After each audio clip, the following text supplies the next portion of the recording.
So from my perspective, for those of you who don't know me, I help businesses grow. And right now that kind of means survive.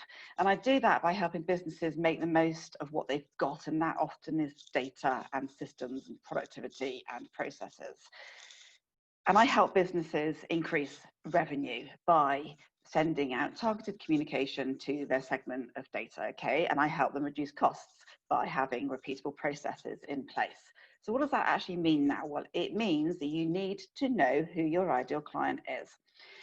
You need to know what pain they are experiencing right now, because the pain they're experiencing right now is different, quite possibly, to the pain that they were experiencing 2, 3, 4 weeks ago. If you're not meeting your client where they are now, and this is a phrase that Sarah Sangster used, and I just think it's so superb, so thank you, Sarah, for this. Meet your clients where they are now. If you don't, then you don't really have sort of much chance of getting in front of them.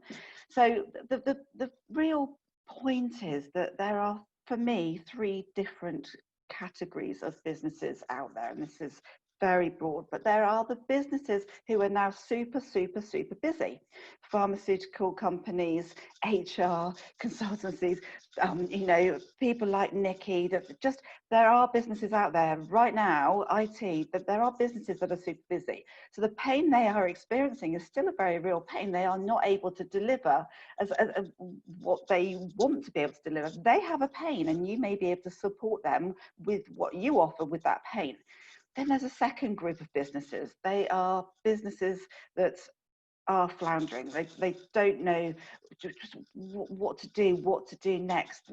The way they used to do things is not how they need to do things now. The pain of their clients has changed. So it's what you need to understand what your clients are experiencing, and you need to understand what your clients' are experiencing and try and offer a solution.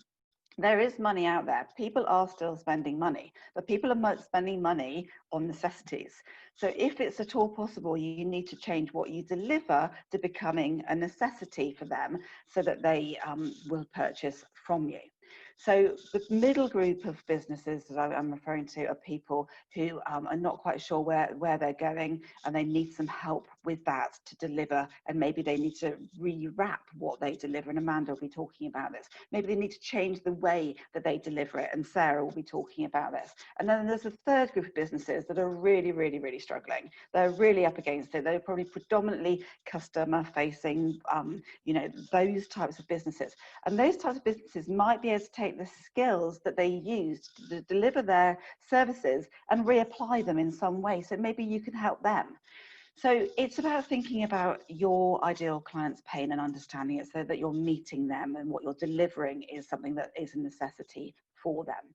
Now, we may need to change direction, which is what this whole webinar is about. Having processes and systems in place actually give you the freedom to change direction. That sounds quite strange when you talk about a process.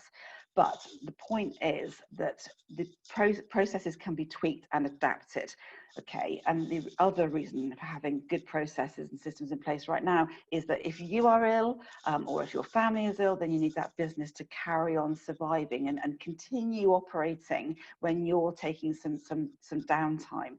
And the 3 systems that I absolutely love for businesses are a CRM, and I particularly like Capsule, working together with an accountancy package, cloud-based, and I particularly like Xero, and an email delivery system, MailChimp. If you've got those 3 systems working together, you've got like the holy grail or the holy trinity of systems. They're supporting you. You can tweak them, you can change the content, you can change who you're sending stuff to, but they are working for you. Think of the best practice. Again, to say what Andy said, this is an ideal time actually to be looking in on your business and you're making it more robust, making the processes, doing the things that you didn't have time to do before, because we will come out the other end. Tory has this great phrase, look to the horizon. We will come out the other side of this, and we need to be ready so that people think of us when they're coming out of the starting gates. We need to come out the starting gates first. We need things working for us. So the beauty of having a small business or a medium-sized business or a micro-sized business is that we have the agility to change direction, the ability to move in a direction that we didn't think we'd be moving in a year or so ago, whatever. The third point for me is that data is key. we all kind of go a bit sort of glazed over, a bit bored by data. It's not. It's absolutely key to a business. One piece of data is a human being. That human being right now could be in pain, and you could help them. This is about helping people. So know your data, know what you've got, keep it tidy, keep it clean, enrich it, really make it work for you.